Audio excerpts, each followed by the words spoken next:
Shalom, salam misioner untuk adik-adik semua.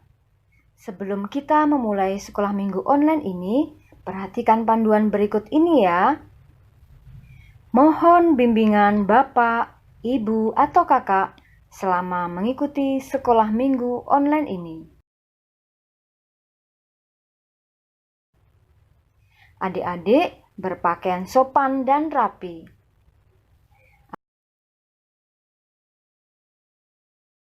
Adik-adik ikuti instruksi kakak-kakak pendamping dalam memuji dan memuliakan Tuhan dengan semangat.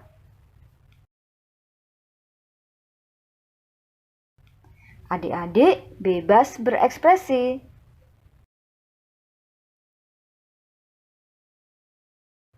Selama mengikuti sekolah minggu online ini, adik-adik tetap fokus dan tidak melakukan kegiatan lain.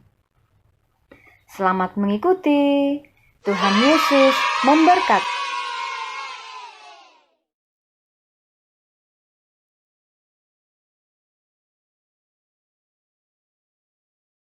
Adik-adik yang dikasihi Tuhan Yesus, ada pengumuman nih.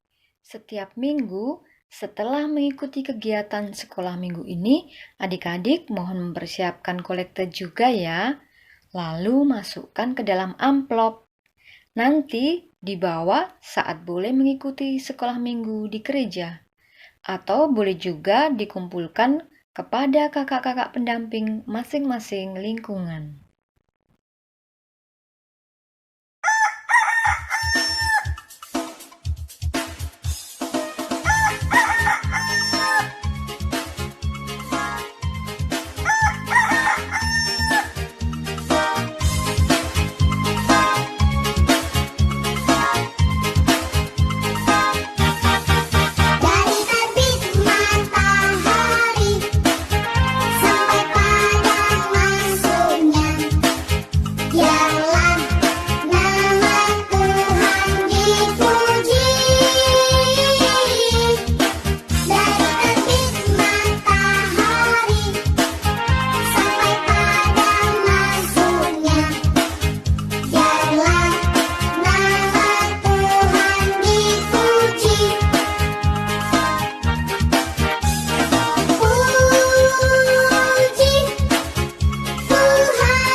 Halo adik-adik semuanya, apa kabar? Yesus luar biasa, Bunda Maria cinta saya. Sebelum kita memulai temu minggu kita, marilah kita berdoa. Dalam nama Bapa, dalam nama Putra, dan dalam Roh Kudus. Amin, amin, amin. Allah Bapa yang Maha Baik, syukur dan terima kasih kami aturkan kepadamu karena Engkau telah memberkati kami dari malam pada saat kami tidur hingga hari ini sehingga kami dapat mengikuti temu minggu gembira kami. Tuhan, berkatilah kami di sepanjang temu minggu gembira kami, supaya semuanya dapat berjalan dengan lancar. Tuhan, berkatilah juga kakak-kakak pembina kami, supaya mereka selalu semangat dalam mengajar kami. Berkati juga kami ya Tuhan, agar kami dapat melaksanakan semua yang diajarkan oleh kakak-kakak pembina kami. Inilah doa dan harapan yang kami haturkan kepadamu dengan pengaturan Kristus Tuhan dan Juru Selamat kami. Amin. Dalam nama Bapa, dalam nama Putra, dan dalam Roh Kudus. Amin, amin, amin. Bacaan kita pada pagi hari ini diambil dari Injil Matius bab 25 ayat 1 sampai dengan 13. Inilah Injil Yesus Kristus menurut Matius. Dimuliakanlah Tuhan. Pada waktu itu, hal kerajaan surga seumpama 10 gadis yang mengambil pelitanya dan pergi menyongsong mempelai laki-laki. 5 diantaranya bodoh dan 5 bijaksana. Gadis-gadis yang bodoh itu membawa pelitanya, tetapi tidak membawa minyak. Sedangkan gadis-gadis yang bijaksana itu membawa pelitanya dan juga minyak dalam buli-buli mereka. Tetapi karena mempelai itu lama tidak datang-datang juga, mengantuklah mereka semua lalu tertidur. Waktu tengah malam terdengarlah suara orang berseru, "Mempelai datang, song-songlah dia."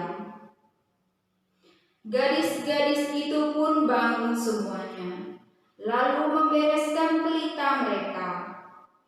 Gadis-gadis yang bodoh berkata kepada gadis-gadis yang bijaksana, "Berikanlah kami sedikit dari minyakmu itu, sebab pelita kami hampir padam."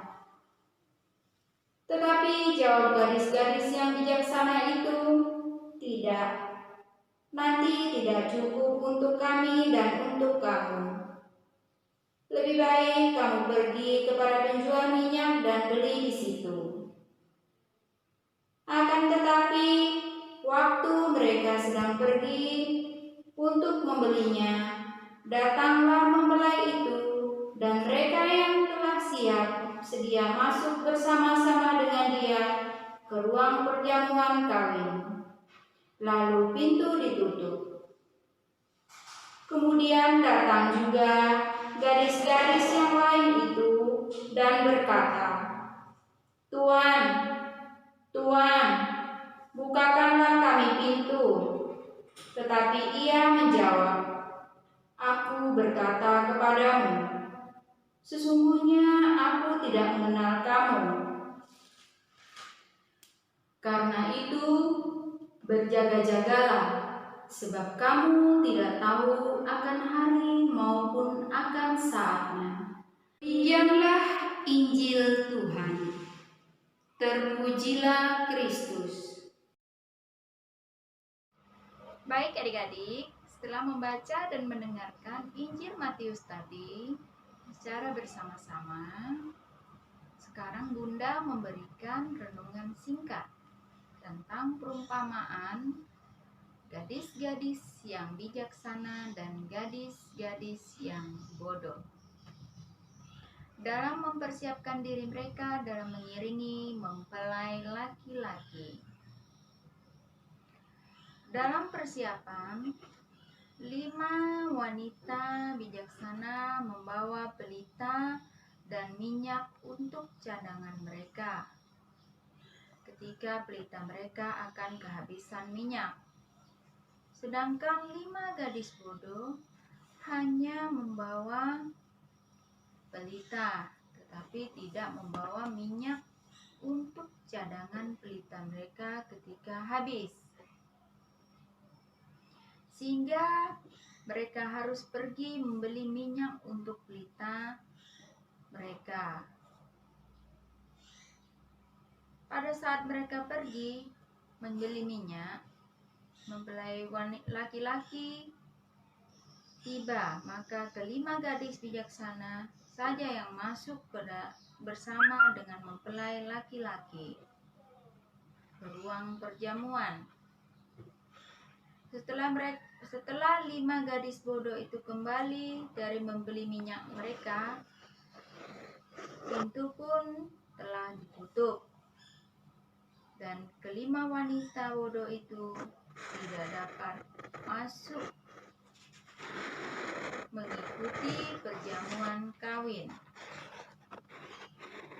Dari cerita singkat tersebut di atas mengajarkan kita bahwa suatu hari kita akan pergi dan masuk ke perjamuan bersama Yesus.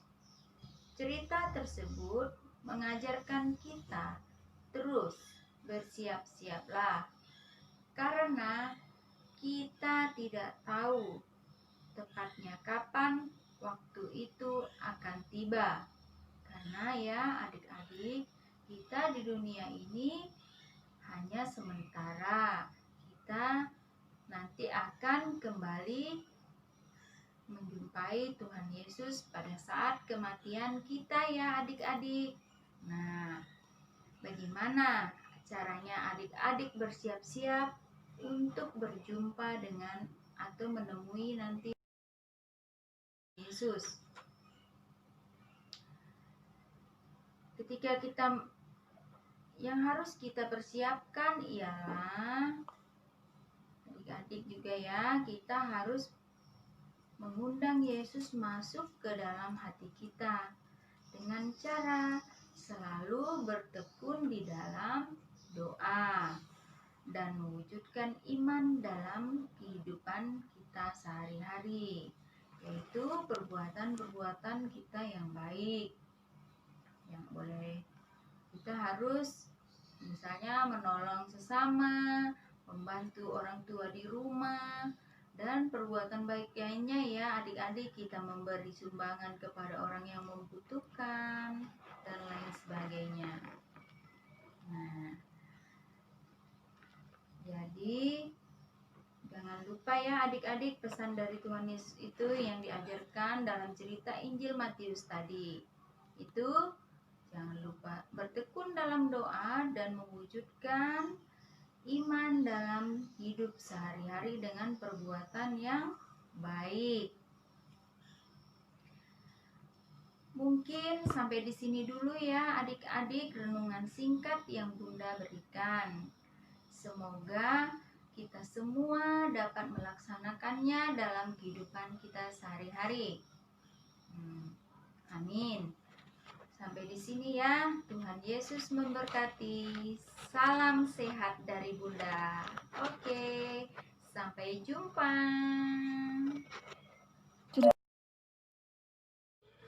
Adik-adik, Bunda akan membacakan ayat mas kita pada minggu ini. Ayat mas kita minggu ini diambil dari Injil Matius bab 25 ayat 13 yang berbunyi, "Karena itu berjaga-jagalah, sebab kamu tidak tahu akan hari maupun saatnya." Bunda ulangi ya, Injil Matius bab 25 ayat 13. "Karena itu berjaga-jagalah, sebab kamu tidak tahu akan hari maupun saatnya." Oke, itu ya adik-adik ayat mas kita minggu ini. Halo adik-adik yang terkasih, tadi sudah mendengarkan firman Tuhan dan merenungkannya ya. Luar biasa, kalian hebat-hebat. Nah, sekarang Kak Asi akan mengajak kalian semua untuk melakukan aktivitas rohani. Kira-kira kita mau buat apa ya hari ini? Ada yang tahu? Oke, Kak Asi jelaskan ya. Ini terkhusus bagi adik-adik kelas kecil, dari kelas 2 ke bawah. Kak Asih minta kalian menghafalkan ayat emas hari ini. Kemudian minta bantuan ayah, ibu, atau kakak yang ada di rumah untuk merekamnya. Setelah itu baru deh kalian menyebutkan ayat emasnya. Mudah kan? Dan bagi adik-adik kelas besar, kelas 3 ke atas, silakan adik-adik menulis dan membaca doa atau berdoa secara spontan juga boleh.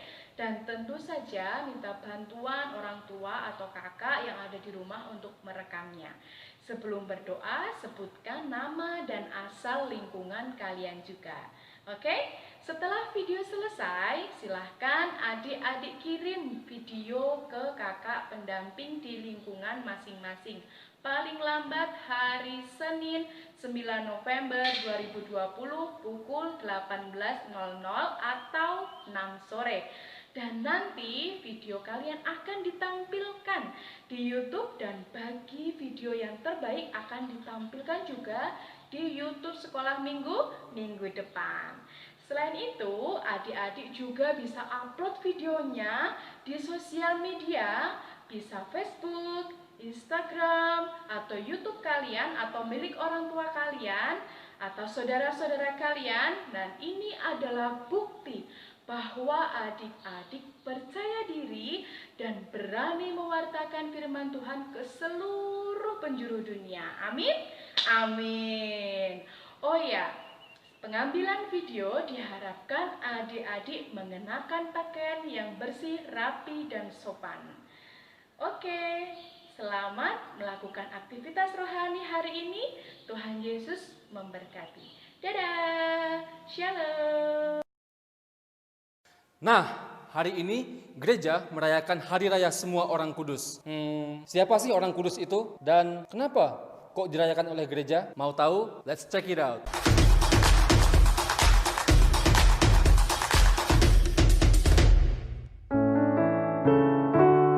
Pada dasarnya, kita semua adalah orang-orang kudus itu, karena kita semua telah diangkat menjadi anak-anak Allah dalam diri Kristus Yesus, seperti yang tertulis dalam Efesus bab 4 ayat 1. Pada perayaan semua orang kudus ini, yang kita rayakan adalah mereka yang telah berbahagia bersama Bapa dalam kerajaannya di surga. Menurut kitab Wahyu bab 7 ayat 14, mereka ini adalah orang-orang yang telah mempercayakan dirinya dalam Kristus dan telah dibasuh dalam darah anak domba. Mereka ini juga adalah orang-orang yang telah berhasil mempertahankan kekudusan sampai pada akhir pertandingan di dunia ini, seperti yang tertulis dalam 2 Timotius bab 6 ayat 12. Mereka pun menjadi teladan bagi kita bagaimana kita mempertahankan kekudusan yang telah kita peroleh lewat pembaptisan.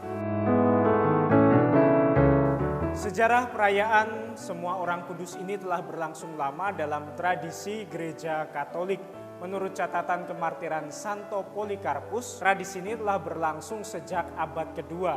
Dan tak hanya dari Santo Polikarpus saja, tetapi juga dari Santo Cyrillus dari Yerusalem. Peringatan Semua Orang Kudus ini berlangsung pada waktu itu karena banyak gereja-gereja lokal yang pada waktu itu merayakan peringatannya berbeda-beda. Peringatan Semua Orang Kudus dari satu gereja ke gereja yang lain tidak sama dirayakan. Oleh karena itu, gereja merasa perlu untuk menyamakannya. Sehingga pada sekitar tahun 741, Paus Gregorius ketiga menentukan bahwa tanggal 1 November adalah peringatan Semua Orang Kudus. Pada tahun 835, Paus Gregorius keempat menaikkan statusnya menjadi hari raya, dan terakhir oleh Paus Sixtus keempat sekitar masa abad pertengahan menambahkan oktav hari raya Semua Orang Kudus ini dari rentang tanggal 1 hingga 8 November. Gereja merayakan Hari Orang Kudus karena gereja menghormati orang-orang kudus yang selama hidupnya menyerahkan dan mempercayakan dirinya kepada Yesus Kristus. Segenap orang kudus ini telah setia dan tekun merawat imannya kepada Allah sampai akhir hidupnya, sehingga mereka mendapat ganjaran yang lebih besar di surga. Jasa mereka kepada kita, umat Allah, sangatlah besar, karena mereka bersama Santa Maria Bunda Allah menjadi penuntun dan selalu mendoakan kita agar tabah menjalani penderitaan serta perjuangan di dunia ini. Beberapa langkah sederhana yang dapat kita kerjakan setiap hari untuk dapat sampai pada kekudusan hidup yang sejati. Seperti kita setia melaksanakan perintah Yesus yang termuat dalam hukum kasih, yakni mengasihi Tuhan Allah dengan segenap hati, segenap jiwa, segenap kekuatan, dan segenap akal budi kita. Dan juga mengasihi sesama sebagaimana diri kita sendiri. Kita diajak untuk setia mengikuti perayaan Ekaristi dan senantiasa mengaku dosa. Lalu kita diajak untuk memiliki model atau inspirasi orang kudus yang menjadi idola dalam hidup kita. Nah, sudah terjawab kan sekarang pertanyaan-pertanyaan kalian? So, jangan takut menjadi kudus. See you next time.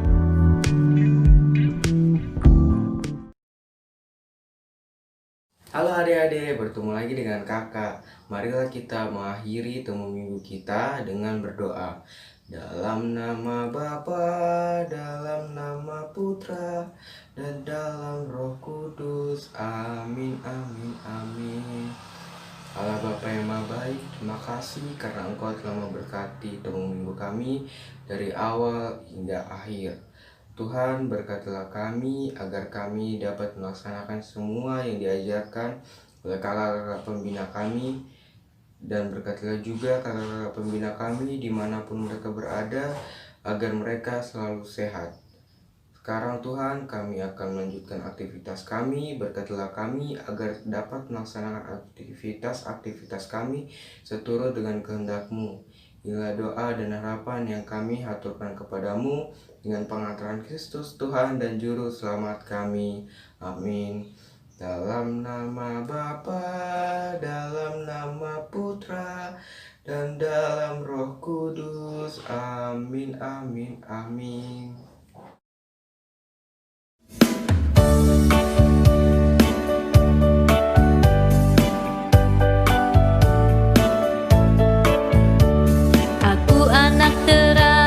Tugasku memberi terang, aku anak terang, Yesus yang selamatkanku.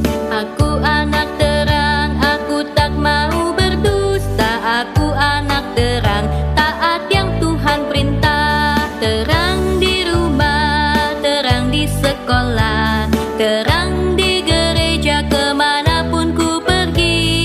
Terang di rumah, terang di sekolah, terang di gereja kemanapun ku pergi.